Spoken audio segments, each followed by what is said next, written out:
Lucas, capítulo 11. Lucas, capítulo 11.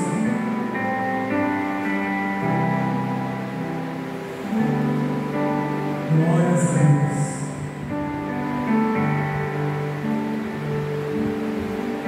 Diz assim a palavra do nosso Deus. Lucas, capítulo 11, versículo 27 e versículo 28.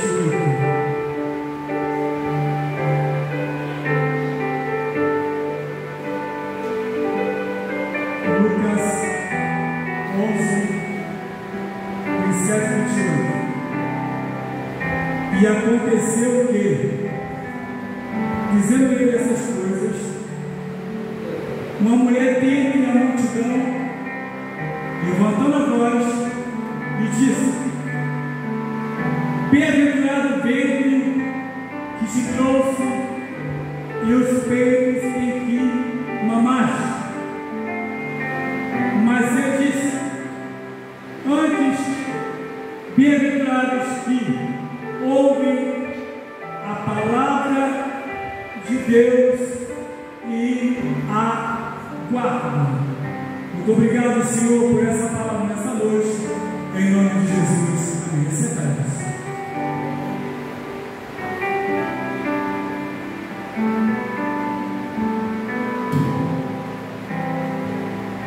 Meus amados, nessa noite, nós queremos aqui falar sobre o principal objetivo de Deus. O principal objetivo do Senhor Jesus Cristo. E aqui, Jesus estava fazendo algo tremendo, porque havia uma pessoa endemoniada. Então ele expulsou aquele mal. Mas alguns judeus começaram a questioná-lo. E esse questionamento foi que começaram a falar que Jesus estava expulsando aquele mal, aquele demônio, por Beelzebú. Então Jesus então começa a explicar para eles, na verdade, que não tem como demônio expulsar demônio. Não tem como. E falando para eles essa palavra. Mas, segundo a Bíblia Sagrada, bom, nós lemos aqui, o que nos chama a atenção também é que ele, em seguida, depois de toda essa explicação, ele continua dizendo a seguinte palavra: mas sobrevindo outro mais valente que ele, e vencendo, tira-lhe toda a sua armadura em que confiava e reparte o seu escudo. Quem não é comigo é contra mim, e quem comigo não ajunta, espalha. Quando o espírito imundo tem saído do homem, anda por lugares secos ou áridos, buscando sepulcro, e não o achando, diz: tornarei para minha casa de onde saí. E chegando, acha a varrida e adornada. Então vai e leva consigo outros 7 espíritos piores do que ele, e entrando, habitam ali. E o último estado desse homem é pior do que o primeiro. E quando ele acabou de falar essa palavra, uma mulher se levantou dentre a multidão, a Bíblia diz. Não acabou de falar esse discurso, essa palavra, uma mulher se levanta no meio de todo mundo e disse exatamente isso. Bem-aventurado, o voz bem alto, é o ventre que te trouxe ao mundo e os peitos que te amamentaram. Na verdade, Jesus, na sua caminhada, havia alguns grupos diferentes que o seguiam. Havia um grupo, na verdade, que só o seguia aguardando a multiplicação dos pães,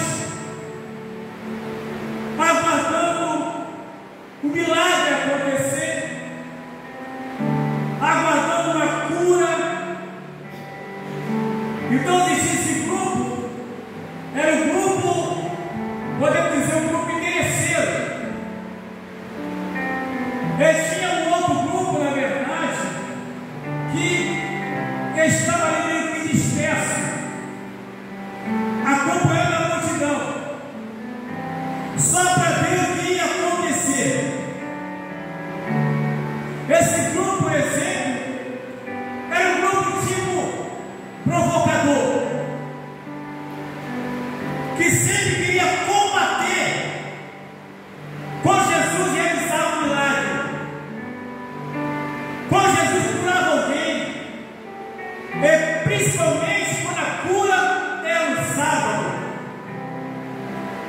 Então esse grupo era um grupo que estava ali apenas para poder ver, criticar e questionar. Mas também tinha um outro grupo que estava ali atento, ouvindo tudo que se falava, os bons conselhos. Era aquele grupo que, como está em Lucas 5:1, em que empeçava Jesus para ouvir a palavra de Deus. E Jesus conhecia cada grupo que ali estava. Jesus sabia a intenção de cada grupo e por que estavam ali. Essa mulher, por exemplo, talvez fosse uma das espectadoras, talvez seja uma que achou bonito o discurso de Jesus, achou muito bonita a palestra que Jesus vai acabar de dar para eles. Ela então se empolga com a palestra, ela acha bonito, ela acha interessante, que até então, aleluia, conhecendo ela, os saduceus, os fariseus, os doutores da lei, que eram os escribas, e muitos outros, chamadas autoridades da época, ela nunca havia ouvido um discurso tão contundente, um discurso tão convincente, um discurso que chamasse a sua atenção. E naquele dia, ela ouviu um grande discurso. Pois bem, ao ouvir o discurso, ela levanta a voz, mas diz, e aconteceu que sendo ele essas coisas, uma mulher dentre a multidão,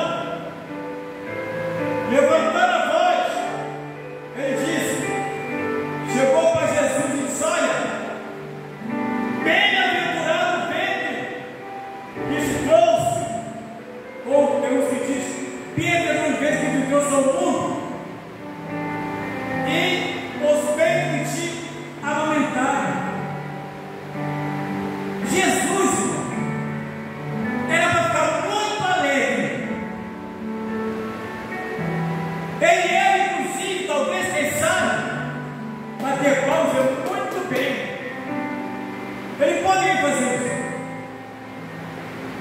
Porque normalmente, quando alguém ouve, quando alguém prega, ou alguém ensina, e esse alguém recebe um elogio, ele fica todo cheio, todo possudo, mas ele talvez tenha dificuldade de entender se aquela mensagem ou aquele ensino fez algum efeito na vida das pessoas que estão ouvindo. Ele fica feliz, acha bonito, certo é falando, ou então Deus me diz, e aí, gostou da mensagem que eu preguei? E aí, como é que eu preguei? Como é que eu ensinei? Porque ele quer ouvir o quê? Elogio. Ele quer o quê? Ser abraçado. Ele quer ser o quê? Ser acariciado. Ele quer, na verdade, ser reconhecido. Porém, ele esquece que aquilo que ele prega, primeiro, é a palavra de Deus. Segundo, precisa entender que o que ele prega é para edificar vidas. Agora, será que vidas estão sendo edificadas pela palavra? Jesus aqui, quando alguém ouve, parecia até que a resposta dele fosse uma resposta de ignorante, de estupidez, mas não era isso não. Quando aquela mulher acabou de falar, ela não esperava o que ela ia receber de volta, mas o que ela recebeu de volta foi para o bem dela e os demais que estavam ali. Por ele conhecer cada vida, cada coração, cada mente, como estamos aqui nesta noite. Ele me conhece, ele nos conhece, ele sabe o que passa em cada mente, em cada coração.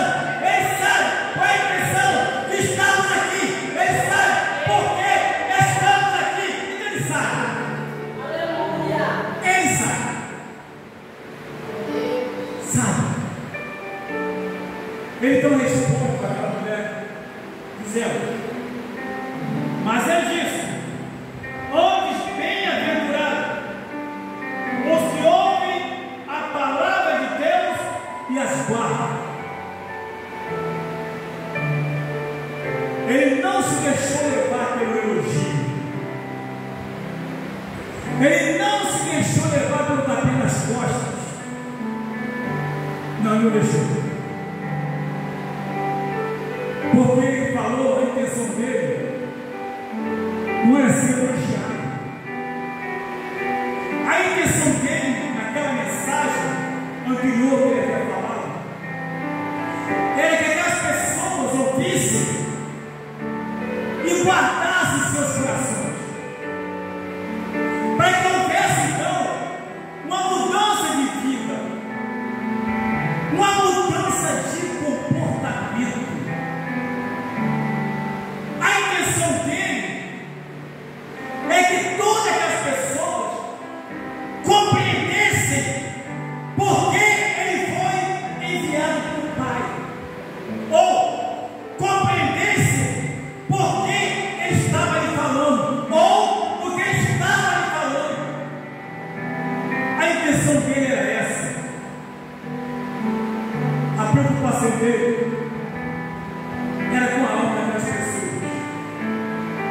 A preocupação de Deus é com a nossa alma. Ele não está preocupado com mais nada além disso. Ele não está preocupado com qualquer outra coisa. Quando ele deu essa palavra, não foi somente a mulher que ouviu, mas toda a multidão ouviu. Porque a mensagem Foi uma mensagem direcionada aos ouvintes que estavam ali, mas que houvesse que mexesse com o coração, mexesse com a alma, que mostrasse para ele que o mais importante de estar ali é prestar atenção à mensagem. O mais importante de estar seguindo naquela caminhada era seguir, mas também prestar atenção, ouvir,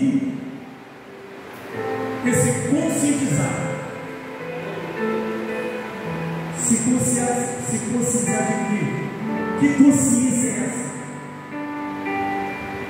Porque Deus amou o mundo de tal maneira que enviou o teu Filho unigênito para todo aquele que nele crê não pereça, mas tenha a vida eterna. O pessoal tinha que entender isso. O Evangelho é isso. A Bíblia nos fala em Romanos 1,16.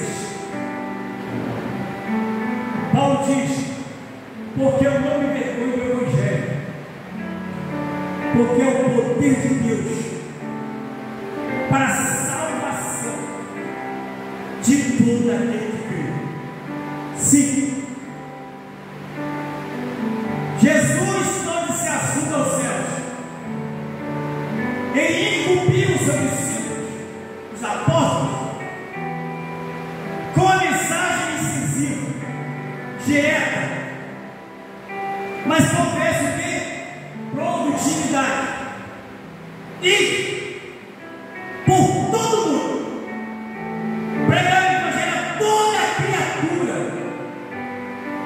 Aquele que crê e for batizado será salvo, o que não crê será condenado. Isso chama-se a mensagem da cruz. É a mensagem chamada de arrependimento. Porque a preocupação de Deus é exatamente isso. Quando ele fala, porque Deus amou o mundo de tal maneira, ele está falando acerca de toda a humanidade. Ele não está falando de mundo, terra, globo terrestre, ou geograficamente falando, não é isso. Ele está falando de mim e de você. Está falando de nós. Esse amor foi um amor dispensado a nós. Deus poderia existir, porque Ele é Deus.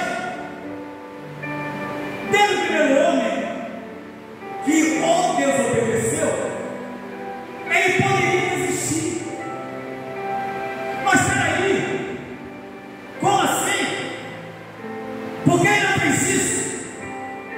Porque o ser humano é o maior projeto de Deus. Enquanto Ele disse: haja luminária no céu para governar de dia, haja a noite para governar a noite. E quando Ele separou pela palavra as águas e separou a terra, e quando pela palavra Ele disse: haja os animais, haja os pássaros, haja os peixes. Quando toda essa criação, essas montanhas, essas matas, esses rios, esses mares, esse céu, as estrelas, a lua, o sol, tudo pela palavra. Quando Ele chegou à principal criação, não foi pela palavra, não. Gênesis 2,7 diz a Bíblia que Deus formou o homem do pó da terra e soprou o Espírito nas suas narinas, e o homem tornou-se fosse alma vivente. Ele pegou o barro, a terra, amassou, refinou, trabalhou com as mãos. Enquanto todas as demais criações, ele fez pela palavra, apenas falando o homem não, o ser humano não. Ele pegou no barro, ele trabalhou o barro, ele colocou tudo isso. Olha bem, uma hora, se tiver tempo, em vez de olhar para o espelho somente para pintar o cabelo, olha o teu nariz e a função dele, olha os seus olhos e a função, olha a orelha e o ouvido, a função, a boca, olha tudo isso, como foi feito, como foi moldado, o nariz, a boca, a orelha, para poder proteger os ouvidos. A orelha aqui não é questão só estética, não, é para proteger os ouvidos. Tudo pensado, tudo calculado, tudo bem planejado, tudo bem arquitetado, tudo bem desenhado, tudo bem definido, para que hoje pudesse sair daqui andando, ouvindo, falando, sentindo o fato, o gosto das coisas, com o coração batendo, com a pulsação normal, tudo com as suas próprias mãos. Por isso, ele não desiste, não desistiu e nem desiste. Veja até onde Deus foi para salvar toda a humanidade. Olha que ponto Deus chegou para salvar toda a humanidade, enviando teu único filho,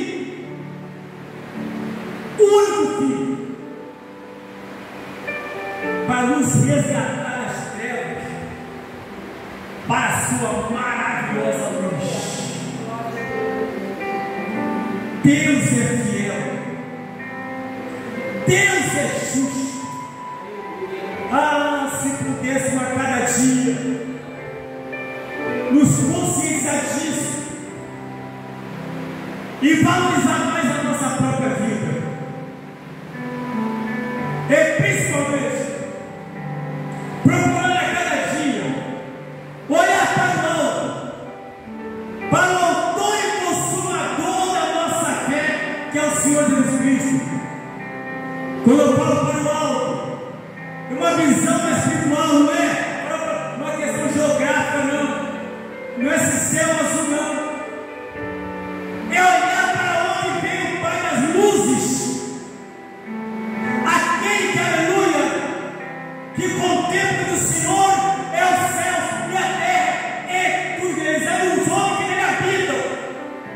Então todos nós pertencemos a eles, somos feitura deles, criatura deles, aleluia. Se pudéssemos entender como Deus tem guardado, como Deus tem nos guardado, quantas vezes tivemos para morrer, de várias formas, de várias situações, quantos livramentos Ele tem nos dado, quantos? Isso chama-se cuidado. Cuidado. Quando se fala de amor,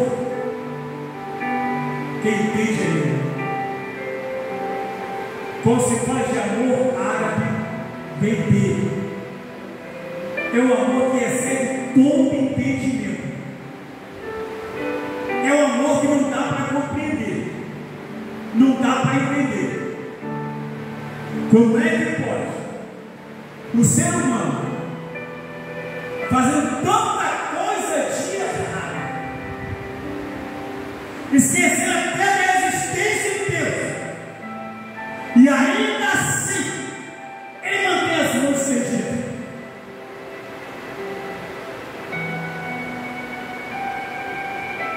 Eu conversando com a minha esposa e vindo de Macaé para cá, como os irmãos sabem, 3 dias por semana, está aqui.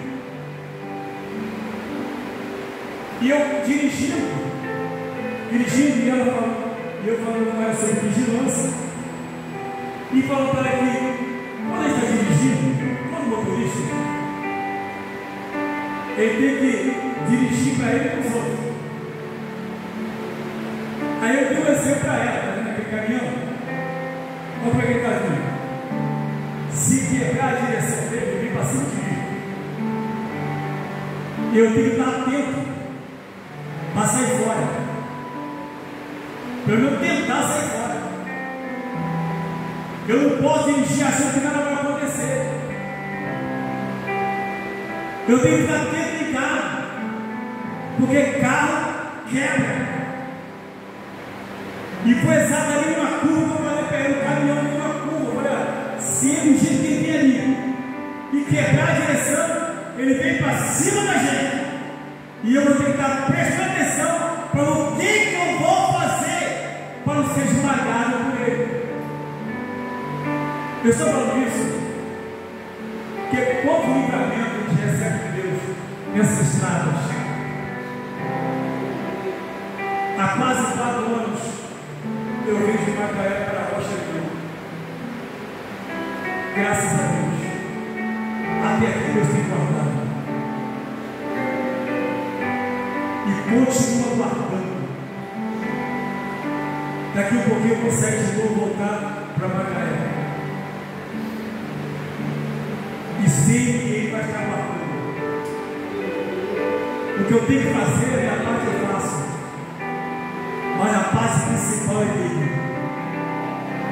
Porque a Bíblia nos fala, Salmo 34:7, o anjo do Senhor acampa ao redor daquele que o tem no livro. Mesmo com todo o cuidado que eu dou, mas eu não esqueço que a mão protetora de Deus está sobre a minha vida, está sobre a tua vida. Pense direitinho aonde passou, o que foi atrás, quantos acidentes, qual livramento. Deus continua cuidando. Agora tem uma coisa, a Bíblia diz: mais bem-aventurado é aquele que ouve a palavra de Deus e guarda, com toda a proteção, com todo o livramento. Se eu ouvir a palavra de Deus e não guardar, de nada vai adiantar. De nada vai adiantar. Então eu não posso pensar apenas no Deus que cuida, no Deus que livra. Eu tenho que pensar principalmente no Deus que salva, no Deus que liberta. Esse sim. As outras coisas são poucas. Porque primeiro a libertação, a salvação, as demais coisas Ele acrescenta para a glória do nome de Jesus, que vive e reina para todo sempre. Amém. Aleluia. Fiquemos de pé.